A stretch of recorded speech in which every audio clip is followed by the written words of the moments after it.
안녕하세요. 존버나죠. 자, 비트코인 이슈가 하나 떠서 이렇게 한번 봐드리면서 이게 지금 금이랑 어떤 차이가 있는지 우리가 알아야 되는 차이가 무엇인지 이거 한번 보도록 하겠습니다. 자, 빗썸이 실수로 이 비트코인 62만 개를 잘못 쐈다고 하거든요. 그래서 이게 직원 실수로 인한 비트코인 62만 개의 사태가 일어났다는데 이게 뭐냐면요. 기사를 조금 읽어드리면서 한번 보도록 하겠습니다. 자, 7일 빗썸에 따르면 빗썸이 랜덤박스 이벤트를 했다고 합니다. 그래서 1인당 2,000에서 5만 원의 당첨금을 지급하려다 이 원 단위를 비트코인으로 잘못 입력을 해서 이게 비트코인이 갑자기 지급된 사건이라고 하거든요. 그래서 지금 보니까 이벤트에 참여한 이용자는 695명 이었으며 그래서 랜덤박스를 오픈한 249명이 총 62만 원을 주려다가 62만 개의 비트코인이 지급됐다고 합니다. 그래서 1인당 2,490개. 그래서 그 무려 비트코인이 한 개당 9,800만 원이었으니까 이걸 고려하면 2,440억 원 이렇게 됐다고 합니다. 그래서 이렇게 쭉 리워드에서 오지급을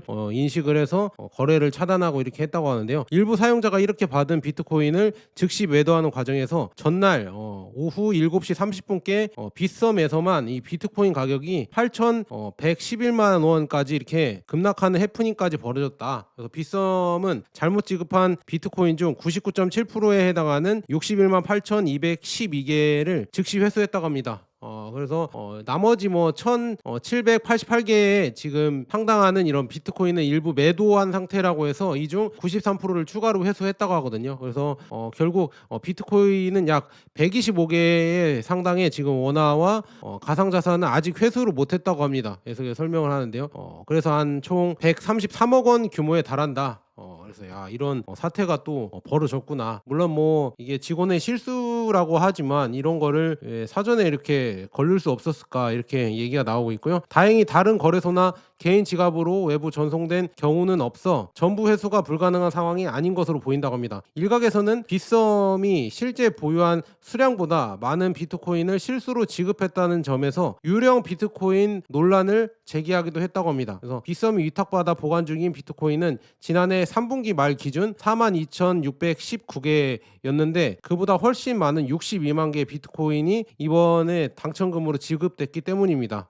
근데 회사 측은 지갑에 보관된 코인 수량은 엄격한 회계 관리를 통해 고객 화면에 표시된 수량과 100% 동일하게 유지되고 있다고 반박했다. 이렇게 얘기가 나오고 있는데요. 여기서 지금 우리가 이 비트코인과 금, 특히나 이 거래소에 대해서 한번 우리가 공부를 해봐야 되는데요. 앞서 내용 이거 정리한 거고요. 자, 보도록 하겠습니다. 자, 이 사건의 문제점이 뭐냐면요. 이 내부 통제랑 전산 설계 수준이 너무 낮다는 얘기입니다. 그러니까 원이랑 BTC 있잖아요. 비트코인이랑 이 단위로 혼동해서 입력해도 사전에 걸러주는 검증 로직이라고 하죠. 상한 체크, 이인 승인, 그다음에 재무 리스크 부서 확인 등이 없었다는 뜻이고, 더구나 한 번에 수십만 BTC, 비트코인이 이 뿌리는 거래인데 이 회사 보유 수량보다 큰지, 그다음에 총 지급액이 정상 범위인지, 그다음에 자동으로 체크하는 리밋 시스템이 전혀 작동하지 않았다는 것 자체가 치명적인 설계의 결함이다. 이 문제점을 드러냈죠.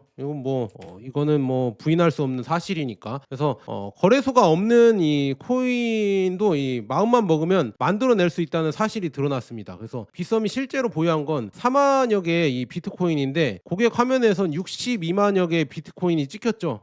그래서 즉 온체인에 존재하지도 않는 비트코인을 장부상 숫자로는 얼마든지 생성할 수 있다는 것이고, 그리고 그 숫자가 실제로 매도에 나와서 시세를 흔들었다는 점이 핵심이다. 그래서 이건 단순한 해프닝이 아니라 거래소가 100% 증거금이 아닌 IOU 빈문서 있잖아요. 차용증의 비트코인을 얼마든지 찍어낼 수 있다고 보여준 사례다. 이렇게 볼 수가 있습니다. 이거 진짜 조금 걱정이 되거든요. 그래서 시장 교란 및 그다음에 제3자 피해 가능성도 있다고 하는데요. 이 사고 직후에 단 몇 분 동안 빗썸 가격이 다른 거래소에 대비 10% 이상 괴리가 났고, 레버리지 마진 거래 자동 청산이 있었다면 무고한 이용자들끼리 강제 청산 손실을 볼 수 있었을 구조였다.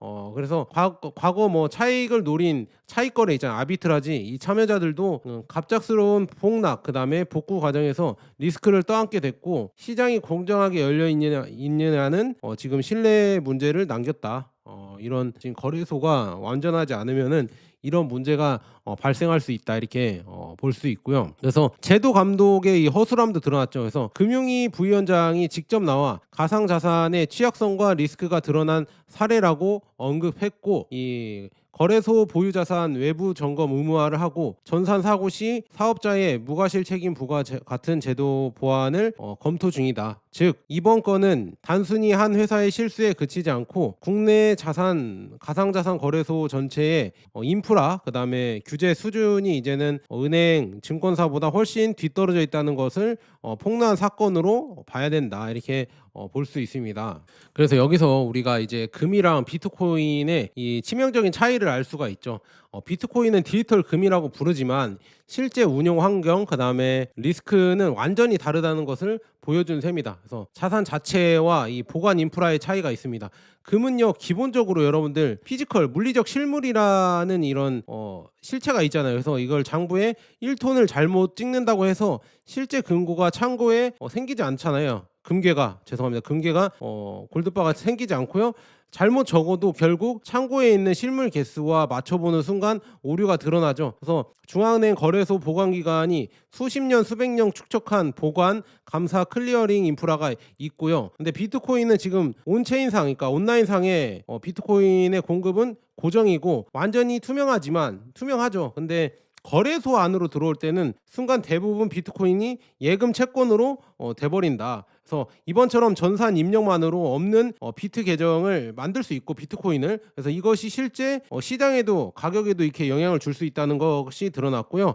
인프라와 감사 체계가 아직 미성숙하기 때문에 유령 코인이 훨씬 쉽게 발생할 수도 있다. 결국 금은 실물의 한계가 강하고, 그러니까 실물에 이런 기반이 있고요. 비트코인은 인프라가 허술하면 장부 조작 위험이 훨씬 크다는 점을 드러난 게 포인트다 이렇게 볼 수 있습니다. 그리고 비트코인은 원리적으로는 누구나 블록체인을 통해서 실제 존재하는 코인 수량을 검증할 수 있고, 개인이 자기 지갑으로 인출해서 직접 보관하니까 셀프 커스터디를 할 수 있는 자산입니다. 하지만 대부분 이용자들은, 저도 그렇고요, 대부분 이용자들이죠, 거래 편의성 때문에 거래소에 맡겨두죠. 그냥 맡겨두고 이 순간 금이든 비트코인이든 다 같이 중개기관 리스크를 진다고 볼 수가 있습니다. 차이는 금 쪽은 인프라 제도, 그다음에 관행이 성숙했고 코인 거래소는 아직 그렇지 않다는 점입니다. 즉 비트코인은 원리상 은행 없이도 보관이 가능한 자산인데, 현실에서는 오히려 은행보다 더 위험한 거래소에 집중돼 있다는 게 역설이다 이렇게 볼 수가 있습니다. 그래서 이 시장 구조와 이 가격 충격 전파 방식도 다른데요.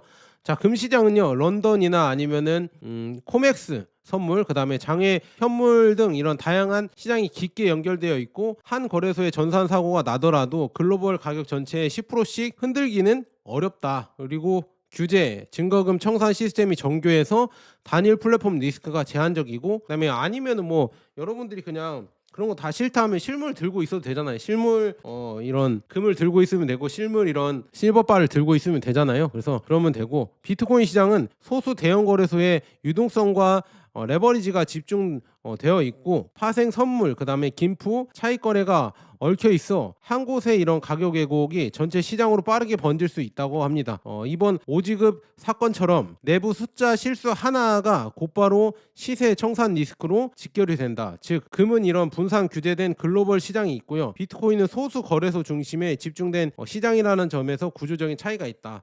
우리 실물이 없다. 이렇게 보시면 될 것 같고, 그리고 법적 위치랑 그다음에 투자자 보호 장치, 이것도 금이 더 이렇게 오래되고, 그러니까 이런 은행이나 기관이나 이런 게 법적 체계가 잘 짜여져 있는데요. 비트코인은 디지털 자산 기본법을 만드는 중인데, 이게 준비 중인 단계라서 이번처럼 수조 원대에 가까운 사고가 나도 거래소 재무 상태, 그다음에 보험 공제 범위, 실제 배상 가능성에 대한 정보가 제한적이다. 그래서 동일한 1억 원 투자라도 이 제도적으로 보호된 금이랑 그다음에 금 관련 상품의 금융 상품과 거래소에 올려둔 비트코인의 법적 안전망 두께는 크게 다르다고 볼 수가 있습니다. 그래서 이번 사건이 남기는 메시지가 뭐냐면요. 이 거래소 잔고는요. 진짜 비트코인이 아니다. 그래서 온체인에 찍힌 코인이 아니라 거래소가 약속한 숫자일 뿐 이게 진짜는 아니다. 이렇게 명확해졌고요. 실물 한계가 있는 금과 달리 실물이 있는 금과 달리 비트코인의 인프라가 허술하면 없는 코인도 만들어져서 세상을 흔들 수 있다. 그래서 자산 자체가 문제라기보다 이 보관, 중개 시스템 이런 성숙도가 뭐 치명적인 리스크로 드러난 것이다. 물론 금도 뭐 종이금을 찍어낼 수 있다 이런 리스크가 있지만 그래도 실물이 있잖아요. 근데 코인은 아예 실물조차도 없잖아요. 그냥 전자식으로 찍힌 것 때문에 그냥 종이 비트코인을 막 찍을 수도 있겠구나, 사기칠 수도 있겠구나, 이거를 좀 느꼈고요. 비트코인은 셀프 커스터디가 가능한 강점이 있지만 그걸 안 쓰는 순간 오히려 금보다 위험해질 수도 있다. 이렇게 볼 수가 있습니다. 그래서 장기 보유자들은 이 자기 지갑으로 인출을 해서 놓거나 아니면은 거래 전용 물량만 거래소에 두는 식으로 이런 구조가 이렇게 필요하다 이렇게 하는데, 금도 마찬가지지만 비트코인은 이 전자식으로 다 찍혀 있어서 이게 과연 가능할까? 실물이 없는데 그것조차도, 갖고 있는 지갑조차도 이게 실물이 아니라서 저는 좀 위험하다 이렇게 생각이 됩니다. 그래서 규제 측면에서는 은행, 증권사 수준의 전산 내부 통제 준비금 규제가 이제 가상거래소에도 들어와야 한다는 압박이 커질 가능성이 크다. 그러니까 중요한 거는요, 진짜 실물이 이럴 때마다 중요합니다. 여러분들이 그런 뭐 거래소, 금이랑 은도 똑같아요. 이게 거래소가 무섭다 이렇게 하시면은 결국에는 실물을 보유하는 수밖에 없습니다. 이거 비트코인에서 드러난 사태도 그렇고 결국은 실물 투자하는 수밖에 없어요. 그냥 여러분들이 걱정된다고 하면. 그래서 실물 투자 혹시 관심 있으신 분들은 제 거 왼쪽 하단에 이 제품 보기란이 있거든요. 여기 한번 클릭해 주셔서 실물 한 번씩 보시고 이렇게 생각해 보시면 될 것 같습니다. 그래서 중요한 거는 이런 지금 비트코인 62만 개 지금 사건으로 봤을 때 역시나 이 거래소가 그냥 없는 비트코인도 이렇게 지금 시스템상으로도 만들 수 있구나. 그리고 뭐 단기간 이렇게 처리는 했다고 하지만 그 기간 동안에는 모르고 우리가 이렇게 거래를 할 수 있고 그게 가격에 이렇게 반영될 수도 있겠구나. 그런데 금과 은은 실물이 있기 때문에 그걸 아무리 그렇게 해도 실물이 생기는 게 아니기 때문에 그런 조금 오류를 벗어날 수가 있구나. 그래서 이걸로 또 봤을 때도 금과 이 비트코인 이거의 차이를 알 수가 있었습니다. 자, 여기까지 존 버나드였으면 이렇게 짧은 뉴스도 제가 간간히 해드리도록 하겠습니다. 감사합니다.